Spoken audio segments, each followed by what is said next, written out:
Bon, je vais continuer l'analyse avec d'autres images.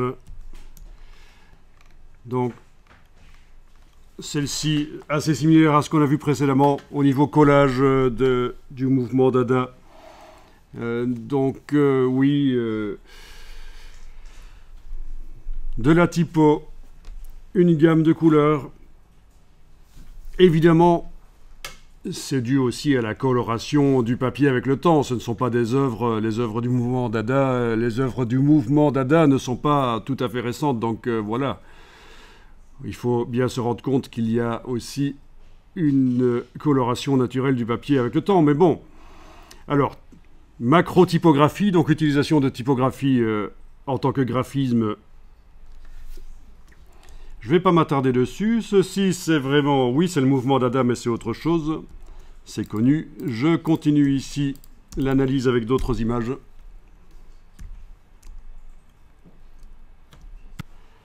Donc, montage photo, mais c'est pas vers là qu'on va aller. Également, montage photo. Intéressant comme concept dans ce que ça veut dire.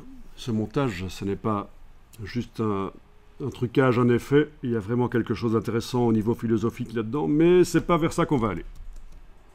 Je continue. Du dessin sur... Oui, j'ai un petit problème avec le format WebP, il faut que je le force à s'ouvrir dans Photoshop. Voilà qui est fait. Voilà, du dessin sur un support écrit. Vous pouvez donc virtuellement faire ça dans Photoshop. Oui, ce qu'on a montré précédemment avec un dessin noir et blanc fonctionne aussi avec un dessin en couleur. Je vous ai parlé des aquarelles d'ailleurs. Mais donc voilà, si on voulait refaire ce genre de choses...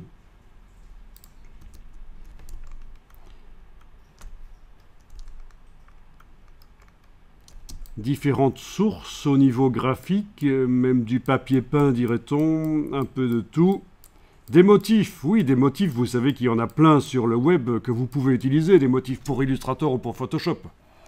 Il faut juste savoir comment les chercher. Download Illustrator Pattern, download Photoshop Pattern, c'est comme ça que vous allez trouver plein de motifs. Une carte d'une ville, tiens, amusant.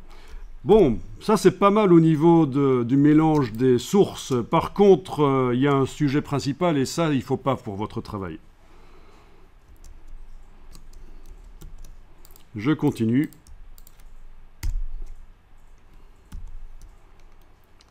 Voilà. Du montage photo.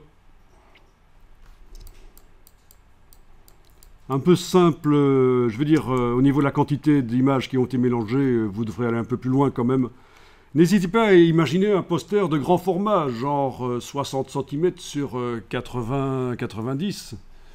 Ne pensez pas petit quand vous réalisez votre œuvre. Pensez qu'elle pourrait être mise sur un mur et qu'elle en impose, elle est grande.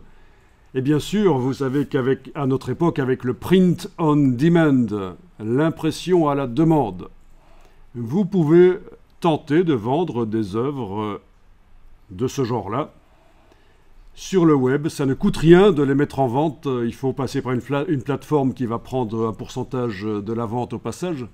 La plateforme s'occupe d'imprimer l'œuvre dès que quelqu'un achète et de l'envoyer. Donc c'est l'idéal. Il faut vraiment vous intéresser à cette nouvelle niche commerciale, le print on demand, l'impression à la demande. Je ne vais pas m'attarder ici là-dessus, mais voilà.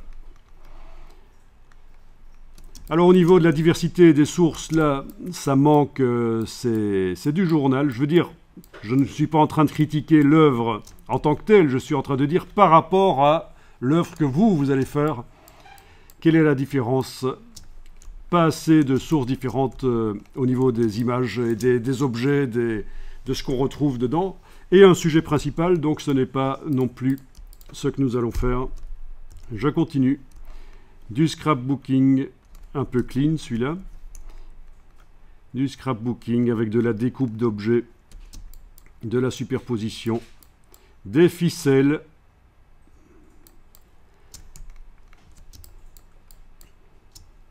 Bien. Je vais passer à la série suivante parce que celle-là a été finalement assez rapide.